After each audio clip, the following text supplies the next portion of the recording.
अवधानपूर्वक जगण्याची क्रियाच आपल्याला नेणिवेच्या क्षेत्राचं दर्शन घडवेल, असं वाक्य मागच्या चिंतन विषयात लिहिलं गेलं आणि नेणिवेच्या क्षेत्रात प्रवेश घडवेल असं न लिहिता मी दर्शन घडवेल असं का लिहिलं याचा मीच विचार करू लागले.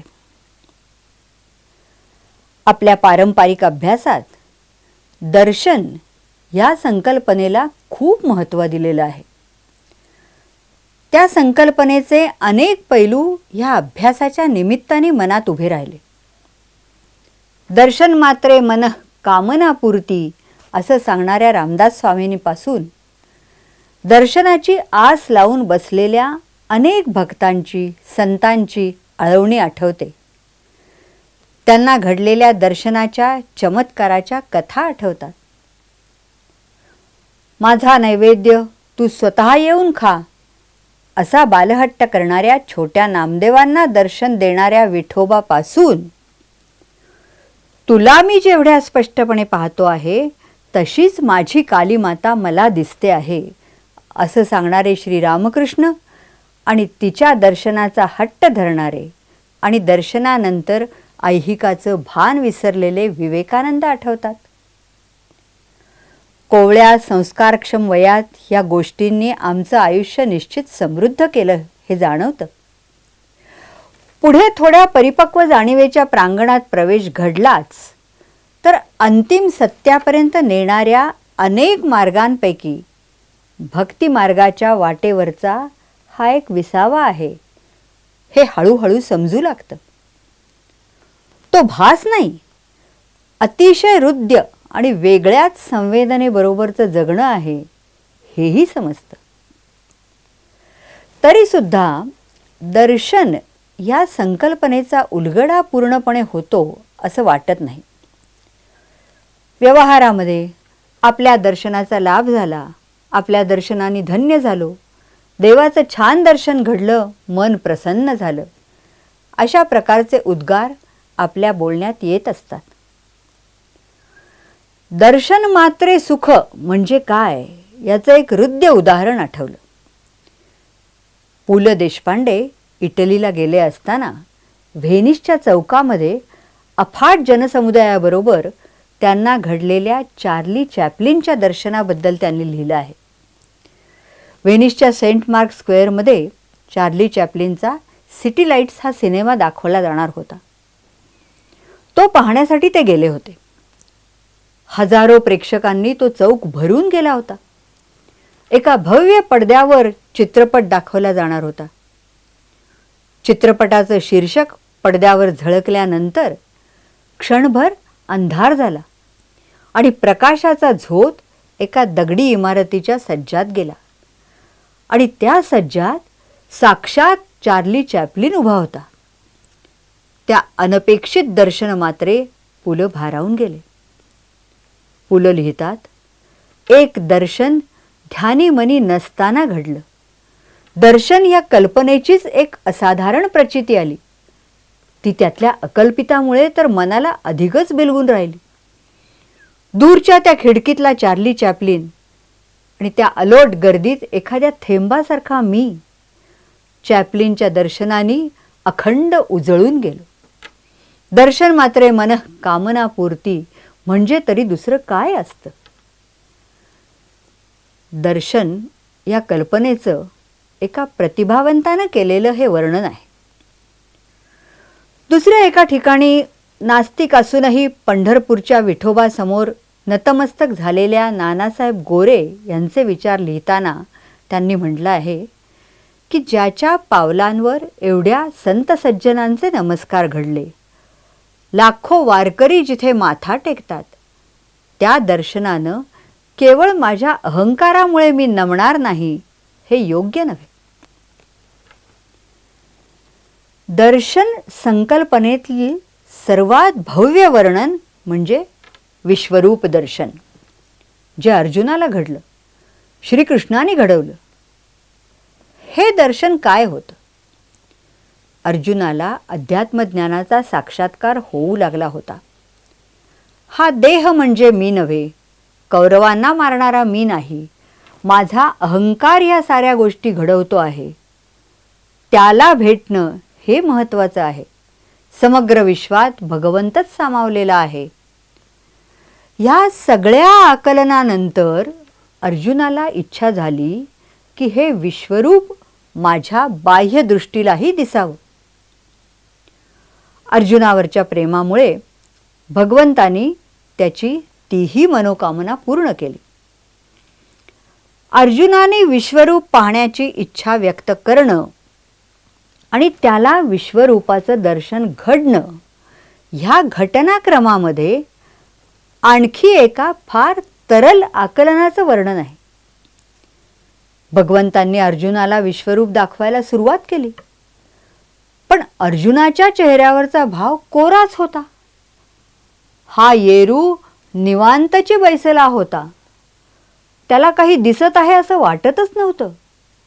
तो अजूनही आरतीचे लेणे लेवून बसला होता, हपापल्या नजरेने वाट पाहत होता.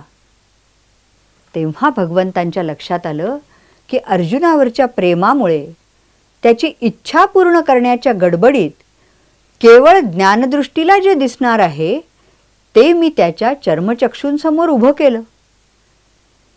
साच स्वरूप जरी आम्ही दावावे, तरी आधी देखावया सामर्थ्य की द्यावे, हे आमच्या लक्षात आलंच नाही.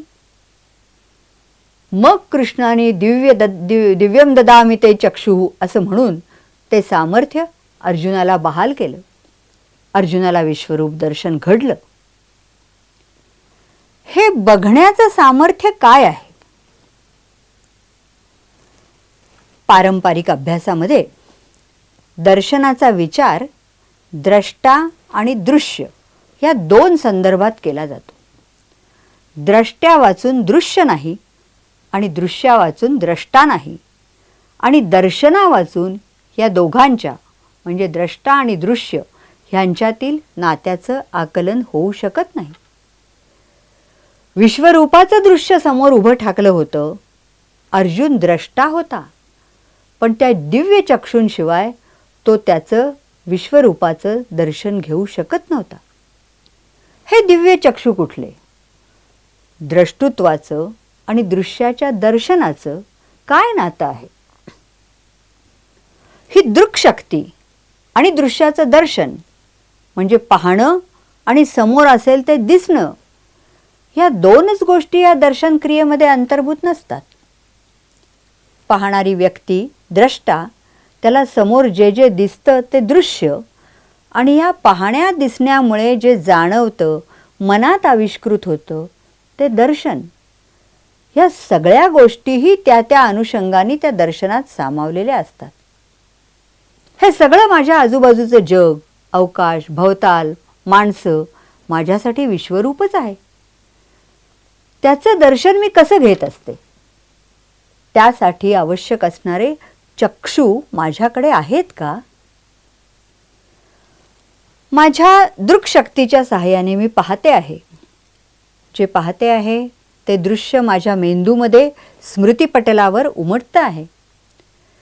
हे पाहत असताना मी एकतर पूर्वानुभवाशी ते ताडून पाहत आहे, किंवा हे दृश्य मला आवडतं आहे, हे आवडत नाही अशी त्याची विभागणी करते आहे. त्यामुळे पुढच्या वेळी असं दृश्य पाहताना ह्या स्मृतींचा आठव त्या दृश्याच्या दर्शनाने येतो आहे. द्रष्टा, दृश्य आणि दर्शन अशा तीन वेगवेगळ्या प्रमाणांशी माझा संवाद, माझी देवघेव चालू आहे. वस्तुदर्शनाची हीच पद्धत आपल्याला माहीत असते. आपलं सगळं जगणं अशाच दृश्य दर्शनाच्या परिक्रमेत चालू असतं. ह्या साऱ्या प्रक्रियेमध्ये पाहण्याचे विषय काय असतात? मी माझ्या भवतालाला पाहत असते. झाडं, पक्षी, आकाश, निसर्ग, प्राणी ह्याकडे मी बघत असते. माझ्या आजूबाजूच्या माणसांकडे, त्यांच्याशी असलेल्या नातेसंबंधांकडे मी बघत असते. आसपास घडणाऱ्या घटनांकडे, घडामोडींकडे बघत असते. आणि हे सगळं पाहणं घडत असताना मी माझ्या स्वतःकडेही बघत असते. माझ्या अंतरंगात उमटणाऱ्या भावना, प्रतिक्रिया, प्रतिसाद, चीड, क्रोध, रागद्वेष, लोभ, मत्सर हे सगळे माझ्यात आहेत ह्याचीही जाणीव मला होत असते. माझ्यातला द्रष्टा या सगळ्या दृश्य विषयांचं दर्शन घेत असतो. जे कृष्णमूर्ती या दोघांचं वर्णन ऑब्झर्वर आणि ऑब्झर्व्ड या शब्दात करतात. ऑब्झर्वर इज दी ऑब्झर्व्ड हे त्यांच्या तत्वज्ञानातलं एक मोठं सूत्र आहे. त्याचा मागोवा घेताना ह्या विचारांचे सूक्ष्मातिसूक्ष्म पैलू दिसू लागतात, पण ते आकलनात येण्यासाठी खूप अभ्यास करावा लागतो. रूढ अर्थाने आपण म्हणतो तो अभ्यास नव्हे, अवलोकनातून आकलन आणि आकलनातून सहज आचरण असा तो प्रवास व्हावा लागतो. ज्ञानदेवही ज्ञानेश्वरीच्या अभ्यासाबाबतीत एकतरी ओवी अनुभवावी असंच म्हणतात आणि म्हणजेच जाणणेची तन्मयाते आणणार आहे. हा प्रवास मोठा आहे. आपल्याला तो हळूहळू ढाळे ढाळे करायचा आहे. डोंगर, झाड, पक्षी, आकाश यांच्याकडे मी बघते. ते माझ्यापेक्षा वेगळे आहेत याची मला जाणीव आहे, पण तरीसुद्धा त्याकडे बघताना माझ्या मनात पूर्वस्मृती जागृत होतात. आत्ता मी पाहत असलेल्या सौंदर्याबरोबर पूर्वी पाहिलेल्या निसर्गदृश्याची आठवण असते. वेगवेगळ्या स्थळांना भेटी देणाऱ्या गटांचं बोलणं ऐकलं की हे जाणवतं. समोर उभा असलेला डोंगर पाहत असताना पूर्वी चढून गेलेलं शिखर आठवतं. या वर्षीची सफर करताना 4 वर्षापूर्वी पाहिलेला भूप्रदेश आठवतो. त्यामुळे खरं तर माझ्या आत्ताच्या अवलोकनाच्या निखळपणामध्ये अडथळा निर्माण होतो. तरीसुद्धा त्या डोंगराच्या, झाडाच्या सौंदर्याचा मी आस्वाद घेत असते. कदाचित ते आस्वाद घेणं हे प्रतिमा स्वरूपच असतं. त्याबद्दल ऐकलेल्या, वाचलेल्या अनेक गोष्टी, हे दृश्य मी पूर्वी पाहिलं होतं तेव्हाच्या माझ्या त्याबद्दलच्या भावभावनांची आठवण, त्या आठवणींशी आत्ताचं दृश्य स्वरूप ताडून पाहणं, अशा अनेक क्रिया प्रतिक्रियांसकट मी त्या दृश्यांकडे पाहत असते. निखळ पाहणं नसतंच ते. निर्व्याज निर्लेप दर्शन घडत नाही. मी द्रष्टा, ऑब्झर्वर वेगळा असतो. नवनवीन दृश्यांकडे जुन्याच तुलनात्मक विचारांसकट बघत असतो. त्याची स्वतःबद्दलची एक वेगळी प्रतिमा असते. मला हे आवडतं आहे, ते चांगलं दिसत नाही ह्याचा अंतर्भाव त्यात असतो. हे सगळं बाजूला सारून समोरच्या दृश्याचा आस्वाद घेता येतो का? त्यासाठी मनाची एक वेगळीच अवस्था असावी लागते, जी समोरचं दृश्य आणि पाहणारा द्रष्टा ह्यांच्याबद्दल जागरूक आहे, सजगतेने सगळं अवलोकन करते आहे. पाहण्याचा, जाणण्याचा विषय जेव्हा माझ्या आजूबाजूची माणसं किंवा त्यांच्याशी असलेले माझे नातेसंबंध, जीवनातल्या विविध घटना हा असतो, तेव्हा काय घडतं? तेव्हा तर माझ्या मनाच्या या क्रिया प्रतिक्रियांच्या खेळातच मी अडकलेली असते. स्वच्छ मनानं पाहणं घडतच नाही. आणि हे प्रतिक्रियात्मक जगणं आपल्या इतकं अंगवळणी पडलेलं असतं की त्यात काही चूक आहे, आपली ऊर्जा अनाठाई खर्च होते आहे ह्याचीही जाणीव आपल्याला होत नाही. व्यक्तिसंबंधात पाहणं हे त्याच्या संबंधी ऐकलेल्या गोष्टींशी निगडीत असतं, पूर्वी झालेल्या देवघेवींशी निगडीत असतं, किंवा प्रथम भेट असली तरी फर्स्ट इम्प्रेशन, त्याची अमुक गोष्ट मला आवडते आहे, अमुक बरोबर नाही, अशा असंख्य गोष्टी त्या व्यक्तीकडे सरळपणे पाहण्याला प्रतिबंध करतात. त्यांच्या माझ्या मनातल्या प्रतिमांशीच माझा व्यवहार चालू असतो. या माझ्यातल्या द्रष्ट्याचा आणखी एक दृश्य विषय असतो, तो म्हणजे मी स्वतः. माझ्या अंतरंगात उमटणाऱ्या भावना, प्रतिक्रिया, प्रतिसाद, क्रोध, हेवा, मत्सर, प्रेम ह्याकडेही ही दृष्टी वळते. आणि मी हे करायला नको होतं, असं वागायला हवं होतं, माझ्या संतापी स्वभाव बदलला पाहिजे, किंवा माझ्यासारख्या बुद्धिमान माणसाला योग्य स्थान मिळत नाही आहे, अशा असंख्य प्रतिमा स्वतःबद्दल बाळगत आपण जगत असतो. त्याची आपल्याला जाणीवही नसते. आणि समजा जाणीव झालीच तर हे असं व्हायला नको माझा रागद्वेष मी आवरला पाहिजे असं स्वतःला बजावत, किंवा समोरचा असं वागला तर मला राग येणारच, त्यात माझी चूक नाही अशी स्वतःची समजूत काढत माझं जगणं चालू असतं. जीवनातल्या सुखदुःखांच्या घटनांकडे अशाच दृष्टीने पाहिलं जातं. सर्वसामान्यतः मनुष्य सुखप्राप्ती आणि दुःख निवृत्ती यांच्या मागे असतो. त्या बाबतीत आपण काही करू शकतो असा त्याला अभिमान असतो, अहंकार असतो. पण सुखामागे धावून पाहिलं, दुःखापासून पळून पाहिलं, पण शांती, संतोष, समाधान नाही हे लक्षात येतं. मग त्यासाठी इतर पळवाटांचा आधार घेतला जातो. विचार, काम, ज्ञानसंपादन, ध्येय, धर्म, राष्ट्र, अनेक गोष्टी. जगामधलं दुःख, क्रोध, विषमता, युद्ध, दारिद्र्य, अन्याय हे पाहून आपण व्यथित होत असतो. पण माझ्या जीवनाशी त्याचा काय संबंध आहे ह्याचं पूर्णपणे आकलन न झाल्यामुळे ह्या परिस्थितीत बदल झाला पाहिजे अशी हळहळ व्यक्त करण्यापलीकडे आपण काही करत नाही. ह्या सगळ्यामध्ये परिपूर्ण जगणं कुठेतरी हरवून जातं.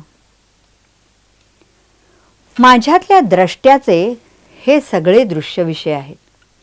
त्यांचं दर्शन मी माझ्या सगळ्या ओझ्यांसकट, मनातल्या प्रतिमांसकट घेत असते. मी स्वतःला या दृश्य विषयांपासून वेगळी समजते आहे. पण मी वेगळी कुठे आहे? द्रष्टा स्वतःबद्दल बाळगून असलेली एक प्रतिमाच आहे. ह्या सगळ्याची जेव्हा जाणीव होते तेव्हा आपण खडबडून जागे होतो. जागृतीच्या ह्या अवस्थेत जाणवतं ते असं की दृश्य विषयाबद्दलची माझी मतमतांतरं, योग्य अयोग्य ह्याचा विचार, त्यानुसार काढलेले निष्कर्ष हे सगळं मिळूनच द्रष्टा बनला आहे. Observer is the observed. ही जाणीव झाली, ही सजगता आली की द्रष्ट्याचं काही करणं उरत नाही. कारण करणार काय? जर एखादी गोष्ट म्हणजे तो स्वतःच असेल तर तो काय करणार? त्याच्या विरुद्ध बंड करू शकत नाही, त्याच्यापासून पळून जाऊ शकत नाही, ती स्वीकारू शकत नाही. त्यामुळे सगळ्या क्रिया, प्रतिक्रिया, आवडनावडीनुसार दिला जाणारा प्रतिसाद संपून जातो, लयाला जातो. त्यामुळे अतिशय तरल, संवेदनशील मन जागृत असतं. वेगळ्याच प्रकारच्या जाणीवेच्या क्षेत्रात ते प्रवेश करतं आणि त्या तरलतेमधूनच त्या वैश्विक शहाणपणाच्या नेणिवेच्या क्षेत्राचं त्याला दर्शन घडतं. विश्वरूप पाहत असताना पाहणाऱ्या अर्जुनाच्या वृत्तीचं जे वर्णन ज्ञानदेवांनी केलं आहे ते विलक्षण आहे.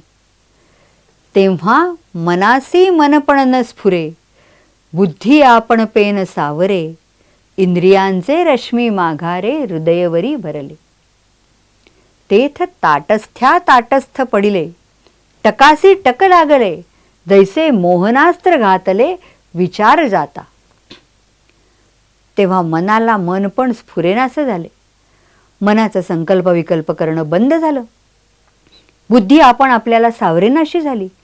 बुद्धी कोणत्याही गोष्टीविषयी निश्चय करेनाशी झाली आणि इंद्रियांच्या वृत्ती आश्चर्याने चकित होऊन माघारी परतून हृदयात साठवल्या. इंद्रिय वृत्ती अंतर्मुख झाल्या. त्या स्थितीत स्तब्धपणालाही स्तब्धता प्राप्त झाली आणि एकाग्रतेला एकाग्रता आली.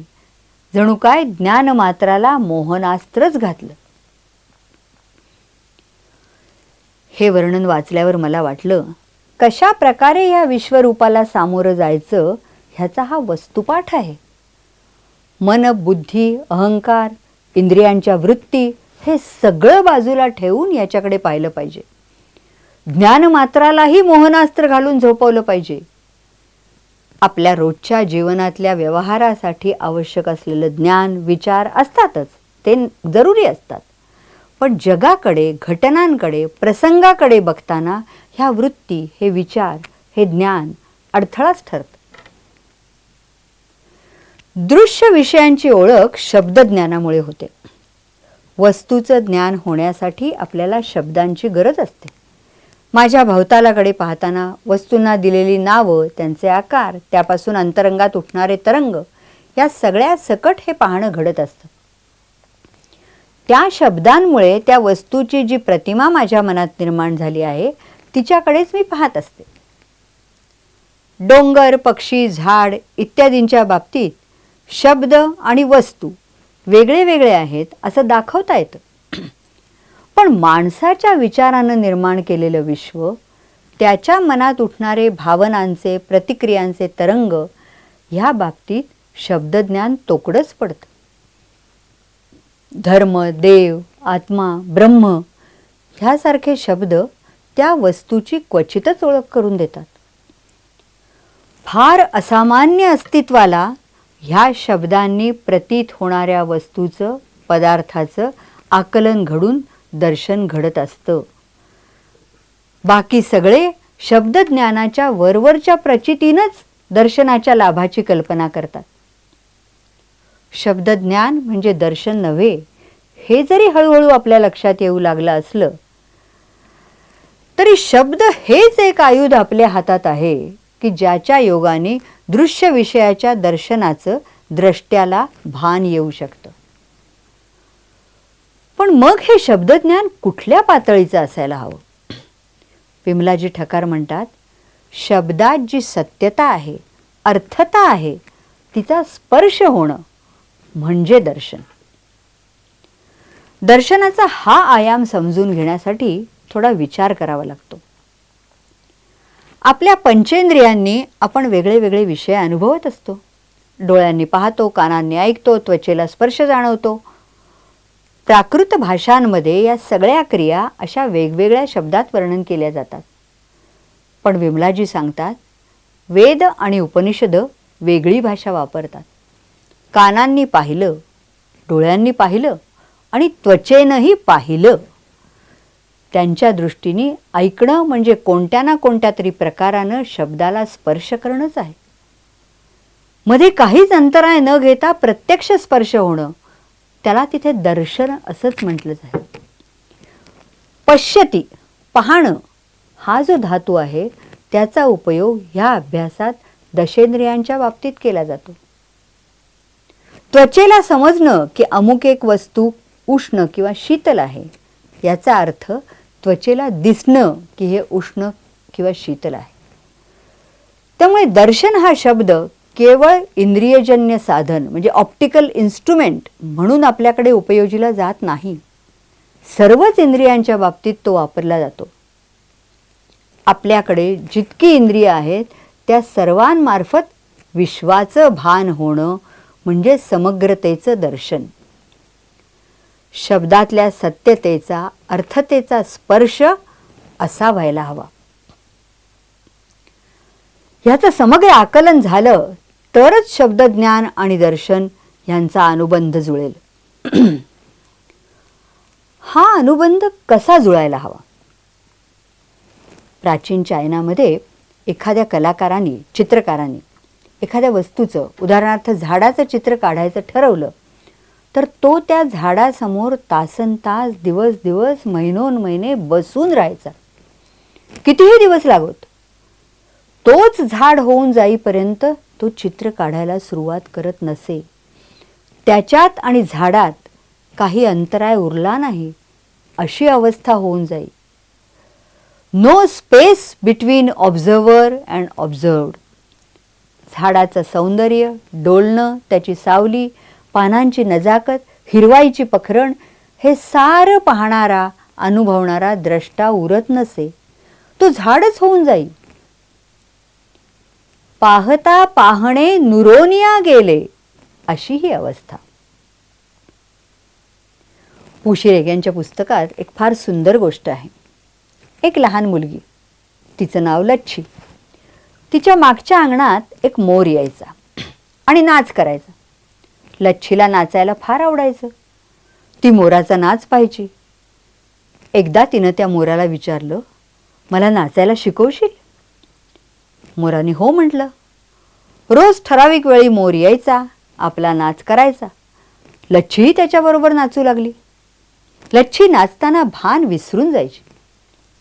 मोराबरोबर मोरासारखं नाचायची. पुढे पुढे लच्छी आधीच नाच सुरू करत असे. मोर येत असे, थोडा वेळ लच्छी बरोबर नाचत असे. त्याचा नाच संपवून निघून जात असे. लच्छीचा नाच चालूच असे. काही दिवसांनंतर मोराचं येणं बंद झालं. लच्छीचं नृत्य चालूच होतं. मोर, लच्छी, नाच सगळं एकरूप झालं. लच्छीच मोर झाली. तो दिठी जे पाहे ते आपणची होऊनी जाये, ऐके ते आहे तोच जाहला. दर्शन, त्याच्याशी अनुबंध आणि मग संवाद असा हा प्रवास आहे. हे दर्शन जीवनातल्या सगळ्या अनुभवांचं आहे आणि मनामध्ये प्रेम, करुणा असल्याशिवाय बाह्य जगातले विषय, त्या अनुषंगानं होणारं दुःख, सुख, आवड-नावड ह्यांच्याशी अनुबंध जुळत नाही. हा अनुबंध हे नातं वेगळंच असतं. त्यानंतर ह्या विश्वाशी घडणारा संवाद विलक्षण असतो. ह्या आगळ्या नात्याचं इतरांना घडणारं दर्शन, अगदी आपल्याला माहीत असलेल्या अर्थानं दर्शन, मनाला एका अतिशय शांततेच्या प्रदेशात घेऊन जातं. मृत्यूचं दर्शन असंच काही वेगळं असतं का? जीवनात मरणाबरोबर राहणं म्हणजे काय ते मी अश्विनीकडे पाहून शिकले. धृतीविषयीच्या चिंतनात मी अश्विनीचा उल्लेख केला आहे. 19 वर्षाची अश्विनी रुग्णालयात दाखल झाली. ती पोटामध्ये ओव्हरीच्या, स्त्रीपिंडाच्या कॅन्सरची गाठ घेऊन. घरची गरिबी. 17व्या वर्षीच लग्न झालं. 18व्या वर्षी गरोदर राहिली म्हणून तपासणी केली तर गर्भाशयाच्या शेजारी गाठ. ती नलिकेमधल्या गर्भाची म्हणजे एक्टोपिक प्रेग्नन्सी असते त्याची असेल असं वाटून डॉक्टरांनी ऑपरेशनसाठी पोट उघडलं. तेव्हा लक्षात आलं की हा तर कॅन्सर. त्यानंतर अश्विनी आमच्याकडे किमोथेरपीसाठी ॲडमिट होत असे. ही काळी सावळी स्मार्ट मुलगी कायम हसतमुख असे. इतर रुग्णांशी तिची केव्हाच मैत्री जमली. किमोथेरपीचा त्रास होत होता. म्हणावा तसा रिस्पॉन्सही मिळत नव्हता. कॅन्सर पसरतच चालला होता. तिला परिस्थितीची पूर्ण कल्पना होती. सासरच्या माणसांनी येणं केव्हाच सोडून दिलं होतं. नवराही भेटायला येत नव्हता. आई वडील झगडत होते, खचले होते. प्रत्येक किमोच्या सायकलच्या वेळी तिची प्रकृती खालावतच होती. 5व्या किमो सायकलच्या वेळी मी राऊंडला गेले. अश्विनी अगदी बारीक झाली होती. केस गळाले होते. मला पाहताच हसून डावा हात दाखवून म्हणाली, डॉक्टर बघा ना मेहंदी. तिचा डावा हात सुंदर मेहंदीच्या डिझाईननी रंगला होता. डॉक्टर, परवा नागपंचमी झाली ना, मी माझ्या सगळ्या मैत्रिणींना मेहंदी काढून दिली. दरवर्षी काढते. माझ्याही हातावर काढली. छान आहे ना? मी अवाक. पुढच्या किमो सायकलच्या आधीच अश्विनी गेली. जीवनाच्या आणि मृत्यूच्या त्या दर्शनानं मला हलवून सोडलं. दर्शन म्हणजे केवळ बघणं नव्हे. दर्शन घेतलं म्हणण्यापेक्षा दर्शन घडलं असं म्हणण्याचा प्रघात आहे, जे न मागता न झगडता घडत असतं. तशा प्रकारचं दर्शन ह्या विश्वरूपाचं आणि आपल्या मनोव्यापारांचं घडलं. मनाचे व्यापार थांबले, ज्ञान आणि बुद्धी आपापल्या जागी गप्प बसले, तर त्याच्या पलीकडची शांती आणि प्रेम ह्याची जाणीव आपल्याला होईल. त्या दर्शनानं विश्वाची आपली नव्यानं ओळख होईल. एक नवाच अनुबंध निर्माण होईल. असा अनुबंध ज्यातून घडतो ते दर्शन विश्वाशी आपलं वेगळंच नातं निर्माण करेल आणि मग विश्वाशी आपला एक वेगळाच संवाद घडवून आणेल.